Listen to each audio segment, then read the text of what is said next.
What have you done? I've been enjoying myself. That's what I've been doing. What have you got going here? Oh, we have an energy device that takes electrons that are available just about everywhere and converts them into useful energy. Okay. Now, how do you do that? Well, once you move them, ambient would be the background, and once you move energy away from our energy source away from the background, like moving water up a hill, it will always come down. Mm-hmm. And in the case of electrons, if you excite them, or the level of excitement is above the ambient or background, you have useful energy. Well, how did you come up with this conclusion? Well, when I realized that it was the movement of the electrons or the acceleration that was the principal source of the energy, then I had to develop a way to capture it or transfer it into a more useful source. Okay. Well, what was your intention by doing this? What were you trying to do? By doing it, what was my intention? Basically, I had heard that it couldn't be done, and all the experts told me that, and that didn't ring very true to me, so I decided I would see if what they were saying was actually true. When I realized that the components in an electrical field has an alternate component of magnetic field, and that they're equal and opposite, and that's your Lorentz or your equal and opposite EMF opposed sort of thing, and they do not appear separate. And being in the field of geology, there were electromagnetic maps which were available, which told me that the Earth's surface had a tremendous amount of electricity in it that was useful. And in trying to resolve that in regards to the activity of electrons, I realized that energy is everywhere at all times in great amounts, and that it's dormant until you disturb it or cycle it.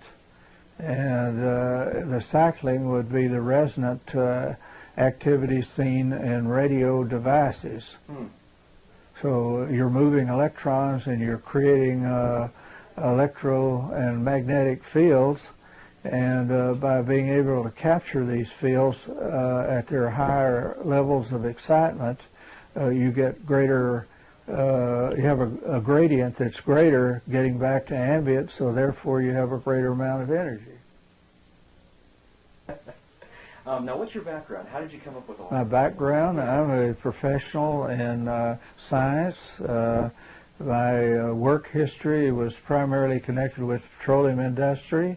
I have an engineering background. I'm fully familiar with all of the establishment's ideas in regards to electricity and electromechanics and physics and all the other things that relate to it, and have always had a very doubtful eye towards anything that the establishment might consider appropriate.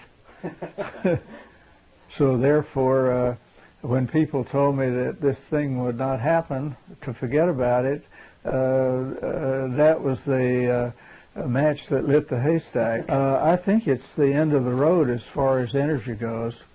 I think that if there are any other developments, this one is benign as far as the environment is concerned.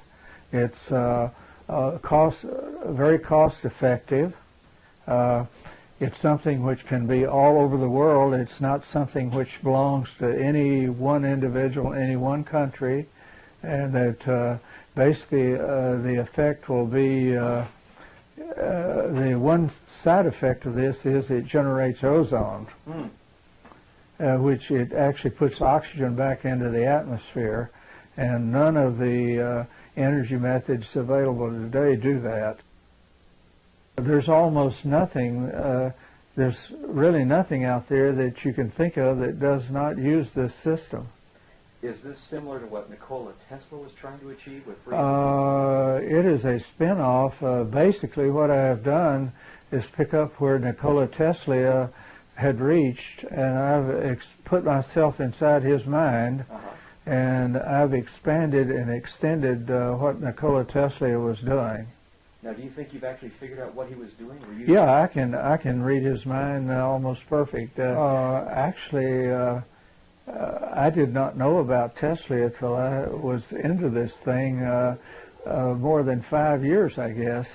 Really? Yes, and I knew the name, but I had no idea as to exactly the significance of it.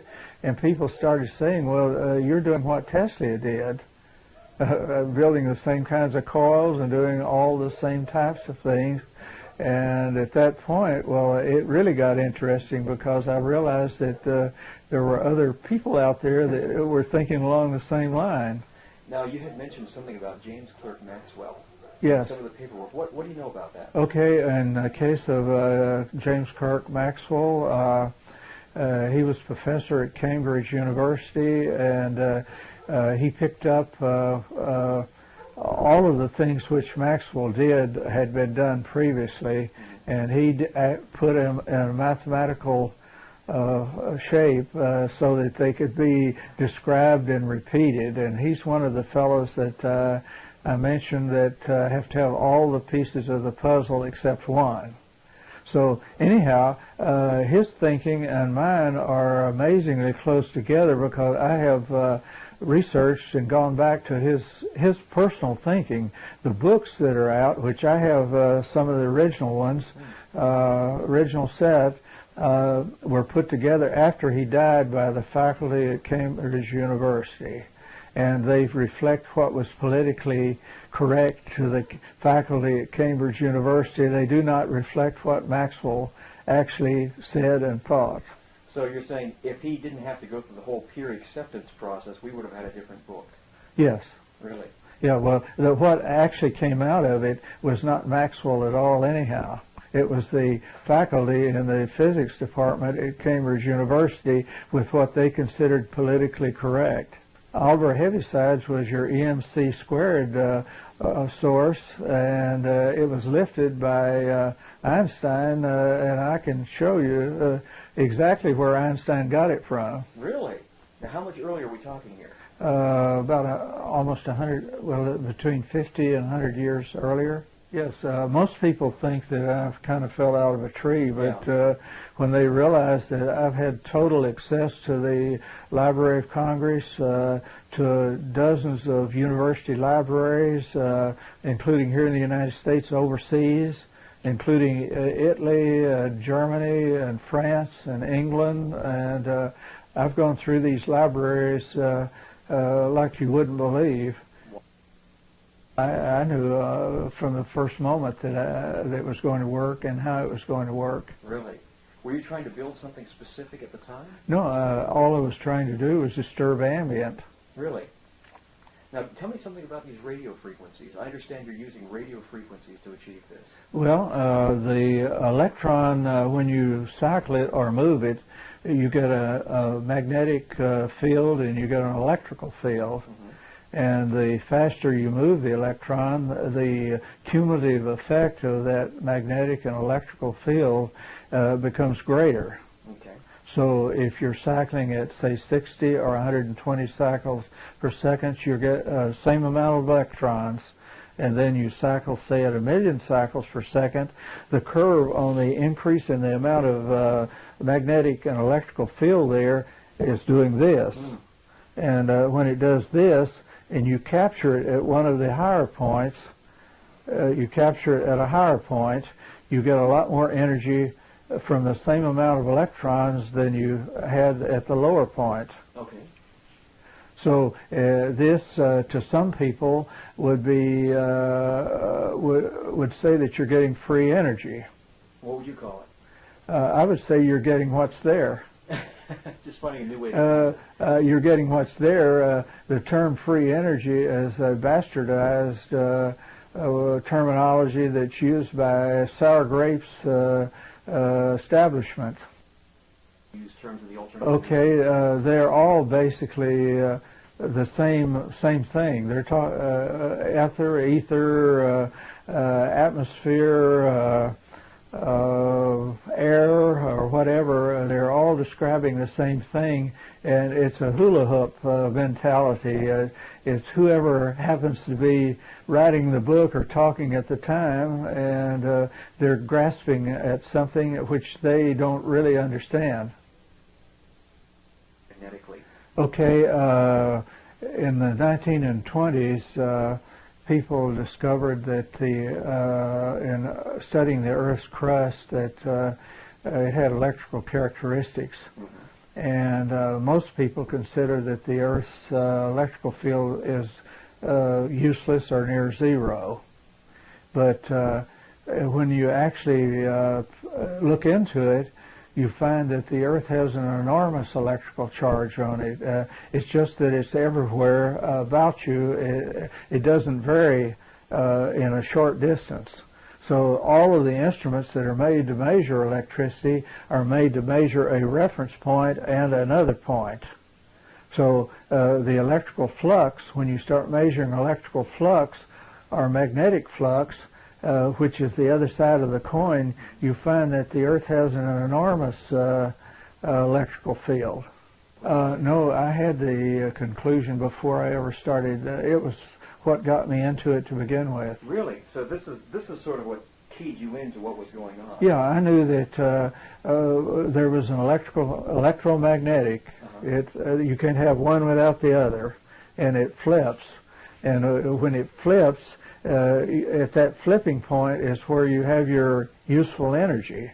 And the more you flip it, the more you have useful energy. Does this have anything to do with the planet running at 8 hertz or anything like that? Well, the death frequency is 7 cycles per second. Mm-hmm. So the Earth is, depending on who you talk to, has a frequency of around 7 or 8 cycles per second. Yeah. And that's consistent. Now, if you built a device that would capture that, you would have an energy level, but it would be very low because you're not flipping the electrons that much. Now, in the other Earth's electrical systems, there are a number of them running all at one time. You have the ionized layers that are up above. They're one side of a capacitor. The Earth's crust or surface is one side of a capacitor. So you have an enormous electrical potential between the ionized layers and the Earth's surface, and you have an exact duplicate of it in the Earth's surface, because in a capacitor, one plate has to equal the other one, or else you've got discharges between them. And it's the turbulence in the atmosphere that disturbs this balance, that where you get your lightning and other electrical disturbances. So the lightning is over unity in itself. Ambient or earth ground is unity, and anything that you see other than that is over unity, so that means that lightning is over unity. Okay, everything in nature, and everything in nature is, of course, simple. So all the other things, including molecules and everything else, they all attach themselves to each other. So in the case of electrons, it's unreal to believe that a single electron will be floating out here without interacting with something else. So as it turns out, there's good evidence that some electrons have more negative charge than others, and that by being more negative or less negative, that's the same as being plus or minus. So therefore, the electron with a weaker charge will attract one with a stronger charge, and they will be orbiting in each other, and they're relatively easy to pull apart. So the electrical and magnetic charge of the electron, of course, when you spin them right, you get a magnetic field. When you spin them left, you get an electrical field. Okay. So when they spin apart, you're getting a benefit of both of those, and then whenever they come spinning back together, you're getting the volts and the magnetic field coupling again, which means your amps times volts equal watts, or you've got useful energy. Well, actually, this thing remakes the entire world of energy. It's a very simple supposition, and when put in force, it creates a world in which there's no pollution. It creates a world in which there are no not-haves. All of the political systems are on equal standing, so you don't have a reason for war. So that saves a lot of lives. And it also puts ozone back, or oxygen back into a useful form, which also will save a lot of lives. Okay, this is the state of Colorado. Okay. And the colors on the map represent levels of electromagnetic energy. Okay. And you can see there's quite a diversity.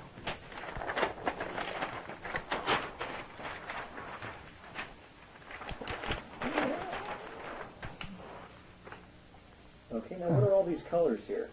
Okay, the dark blues are extremely negative. The reds are the lower ranges of negativity.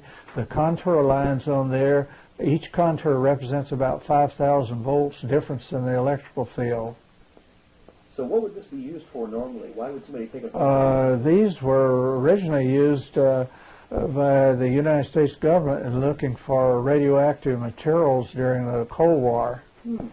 Now, how did you come up with the idea of looking for these? Well, they have been used for locating oil and gas deposits since 1920. Okay. They've been used since 1920 for locating oil and gas deposits. Okay, now, why do you use them? What are you looking for with these maps? Why would I normally use them? Yeah, I mean, what would you be looking for? Basically,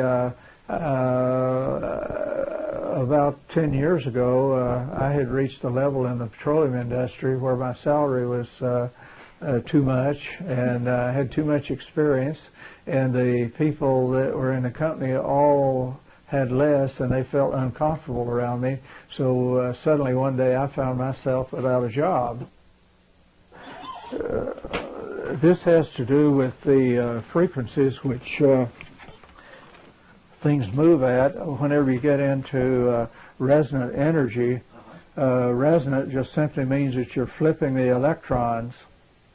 And this is the electromagnetic chart that was worked up by Westinghouse, and can be purchased through the Edmunds Scientific for $11 in case you want to buy one. So this is or the Exploratorium out in San Francisco, which is they're the people that had it put together by Westinghouse. Now, what does this have to do with your technology? It shows the cycling or the frequency, radio frequency. It starts at say 0 cycles per second and moves up through the various frequencies into the gigahertz, and then it goes on even beyond that. So Farnsworth, for example, was the person who actually invented the television tube that we have today, and he did that in the process of working with the exact same type of thing which I'm working with. He had to build the television tube itself is an over-unity device. Is it? Yeah, it's an offshoot of a dynode and a number of other things. And a dynode basically is where you have in a radio tube a cathode, which is the input side, and you have an anode, which the electrons move from the cathode to the anode. Okay, in the case of the dynode, you have alternate anodes in here, which this thing is bouncing off of, And if you have a certain type of material on these anodes, one electron leaving here and bouncing to this one knocks, say, 50,000 electrons loose, which bounce to the next stage, which knocks 5 million electrons loose, which goes to the next stage, which knocks 50 million electrons loose, and then the anode here collects them, and you have 50 million times the amount of electrons active here that you had here. So you have gained 50 million times what you started out with. So it's some kind of multiplier. It's a multiplier, and it was renamed by Farnsworth called a multipactor, and basically he was using like a radio emitting substance here. Mm-hmm. You have this same thing in a light detector in cameras and other things which open and close the shutter based on the ambient light. Mm-hmm. A small amount of light hits a cathode, which knocks some electrons loose, mm-hmm. and they start bouncing through the dynode system, and they end up being enough electricity to operate the shutter in your camera. So you have an enormous amount of output compared to the input. Interesting. Is there anything else you'd like to say about this? Well, the same thing applies in changing frequencies here. The same amount of electricity inserted at a lower level raised to a higher frequency will disturb more of the electro and the magnetic field, which at that point you capture, and you have a huge gain over what you put in. Fantastic. Okay, well, so that does fall right into what you're talking about. So you have not violated any laws of physics, but you have an enormous amount of energy that you did not have to begin with. What do you call it when you capture this wavelength? Do you have a name for it? When you capture it? Yeah, like obviously. Well, you can temporarily store it in capacitors, batteries, coils, or various other systems temporarily, and then you can convert it to some other system that is useful to the device which you need to power. So the energy just doesn't tear around wildly? No, it's not just running all over the place. Yeah. Sometimes it gets loose in the form of sparks or spacks or whatever. Is this over here? The devices which I have invented, which there are a number of them, they all actually accelerate electrons. Okay. They're electron accelerators, and one of the outcomes I might mention of the multipactor thing which Farnsworth had, which is a over-unity device without question, is the magnetron in your microwave oven. Okay. So all patents are related to magnetrons, multipactors, dinodes, and all related patents are over-unity patents. Fantastic. And there's no way to deny it. If the person has any, even slight degree of intellect, they will know immediately that that's the case. So this has been sitting in front of us the whole time? Yeah, it's been here since 1920s and 30s in grand form. Before we go to the other devices, this is a component which shows up on some of the devices. Okay. And can you read the reading on it? Give me just a moment here. I'll bring it even closer if you want so that you can actually read it. The reason I want you to read it is because calculate the input which the manufacturer specifies. Okay, go ahead. And then calculate the output which the manufacturer puts on there for that same amount of voltage.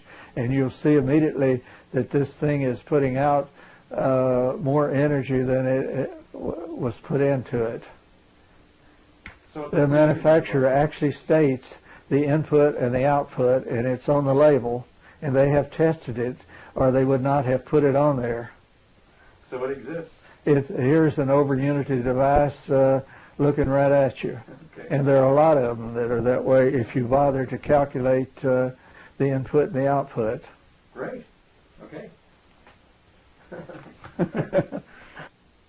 What is this? Okay, this is one of many devices which I have built. I would say one of several hundred. Uh-huh. And this is one of the sort of intermediate ones. Okay. And technology present here is largely 1800s. Uh-huh. And well, what is this here? What is the device? Yeah, what do you got here? It's a resonant electrical energy generator. Well, what does it do? Basically what I do, I take a low voltage, 12 volts at about 7 amp hours from a battery, and I run it through the device. The first thing I do, in order, the high voltage module here has to run off 120 volts. So since I'm intending to use a 12 volt battery, I have to bring the voltage up to so that the high voltage module can run. Okay. So this is an inverter here. Okay. And this is just a Radio Shack part. Yeah. It's everything you see here except these. Most anyone could get, and these. Now this and this. Unless you get them from me, you don't get them. So these are your homemade ones here. Well, they were special made for me. What are they? Can you give me an idea? Well, these are 10,000 volt capacitors. Wow. And what's the This is a 9,000 volt high voltage module that is similar to the little one that I showed just a moment ago, and this is from the same people. This is about 6,000 volts, and this is 9,000 volts. Okay. This is essentially a solid state device, and so is this. Okay. So how does it go here? Where does what go? Where does it start? Okay, it comes in here, Okay. and comes from a 9 volt battery. Okay. There's a cord that's calculated to a certain length because it's a frequency that works with it's a quarter wavelength of this coil here. Okay. The physical length of the input from the 12 volt battery. And the reason for that is that it will recharge the battery if it can communicate with the radio frequency magnetic field that's in the area. I see. So it's just constantly recharging. Yeah, the magnetic field from what's going on here will recharge the battery faster than it's being discharged. That's great. Besides that being How do I know that? If you take a light-emitting diode, electricity can only flow in one direction in a light-emitting diode. Take two of them and reverse them and make a pigtail and put them in the line that comes from the battery to the device, and depending on which one's lighting up, you know which way the electricity is flowing. Okay. And when they're both lit up, you're taking out and you're putting in at the same time. And the reason you can do that is that they're different frequencies. Okay, we've got 12 volts coming in. We have a kickback diode here, which prevents a kickback from the inverter to the battery. Okay. And we also have the on the input where the 12 volt comes in, we have this pigtail set of light emitting diodes which tell you that you're charging your battery at the same time that you're using it. Okay. And once we get past that point and get into this inverter, this is 9,000 volt high voltage module, which would be, it's a version of a Tesla coil, except it's a solid state version. Okay, okay, that makes sense. It does the same thing as a Tesla coil, except it's solid state version of the same action. Yeah. So anyhow, in order to control that, since we don't want to use the full 9,000 volts, I have a neon tube transformer control here, which controls the amount of the 110 volts that comes out of this into this. Okay. I can use the whole 9,000 volts, or I can use any part of it. And the reason I have to cut it back is because what's over here cannot take what's over here. Well, I'm going to end up with a lot more voltage than I can manage. Well, So I have to reduce it. It's easier to reduce it on the low end. Once it gets to the high end, you have trouble, special equipment, and a lot of trouble varying it. Okay. So I vary it on the input on the low side. Yeah.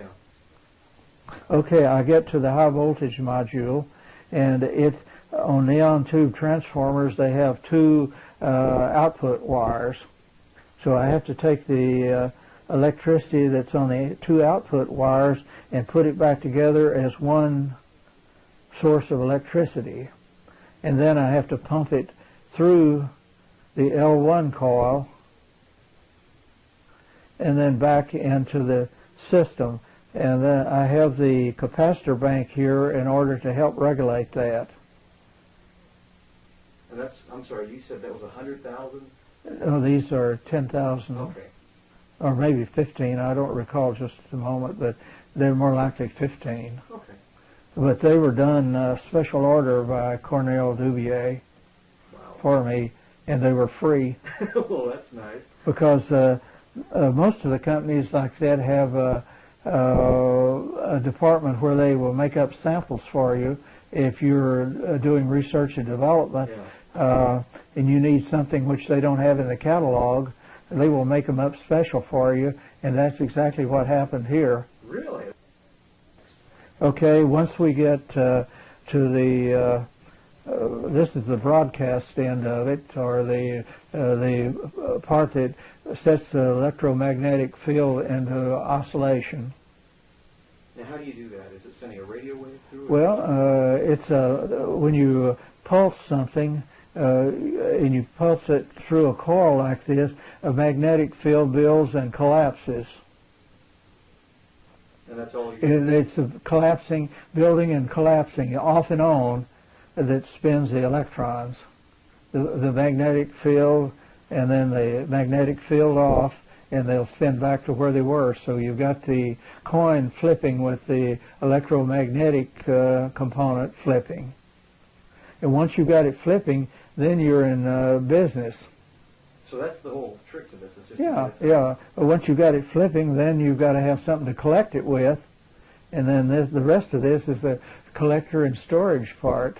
So what do you have, just a couple of capacitors there? And No, those are, actually, there's 8,000 volts worth of capacitors there. Are those special made? No. Really?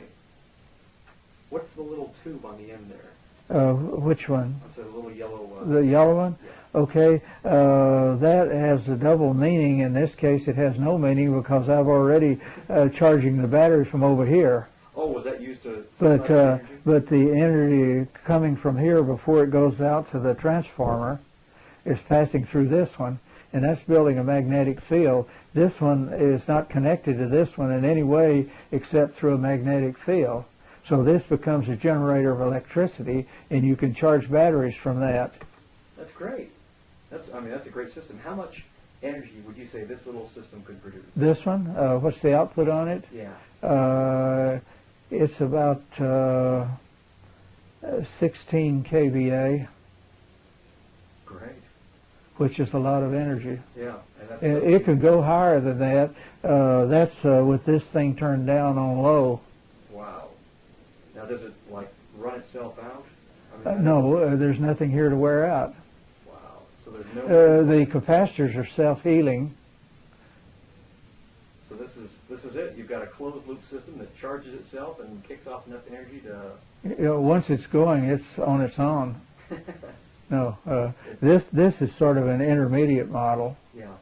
And there's a larger one sitting over here, a more commercial type.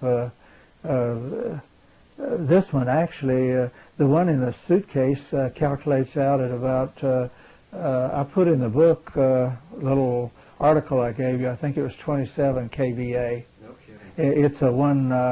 It's about half the size of this. So this is capable of probably around 50 kVA. Now, is this something that you give away as far as selling plans to people or showing people how? Well, the plans for some of these things are in the publications. So this is not any great secret. This is out there. No, it's looking people in the face. A commercial model, and the absolute output level on it, I don't know, but some of the components in there would probably limit it to about 35,000 volts at probably about 200 amperes. and that is an enormous amount of electricity. So you can see that it has the same components that the other device has. They're just scaled up somewhat. Have you used this one here? I've had it. I've started it, and I know that I've tested it, but I haven't ran this particular one for any extended period of time, except to just start it. So this was just sort of an experiment to see if you could build a computer? Well, basically, it was just see how the components fit on the board. Was what it was. Okay. Because I did the schematics and passed them on to other people, and they're building them. Okay.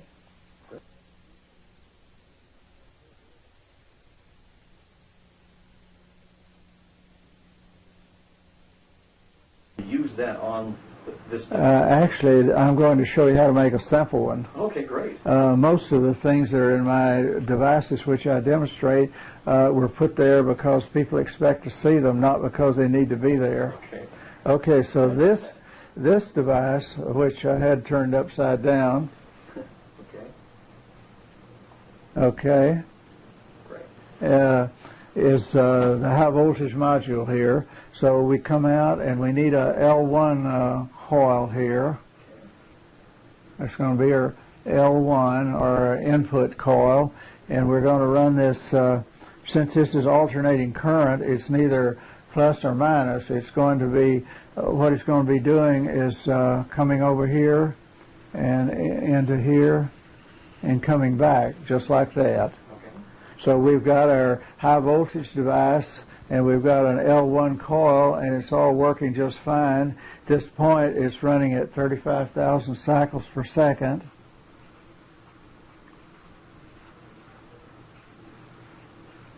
Okay, and we don't, the method I'm teaching you here, you don't have to know about tuning. The fact that the length of the wires that go on this coil here are basically irrelevant because it's being pumped by the high voltage device here, and that's going to set the frequency. The length of the wires are not going to have anything to do with it. So you don't have to know how to tune it to do this. Okay, the next thing is that we're going to have an L2 coil here, and it's going to have coils on it, and it's going to be out, and this is going to be your minus, and this is going to be your plus down here at the bottom. And electricity or electrical field always moves from the highest of concentration to the lowest. But in this case, what's happening is each coil there has a capacitance and inductive characteristic. So it's magnifying. For example, say that this is 3,000 volts here, and we have 10 turns here. So this is volts, and we have 10 turns.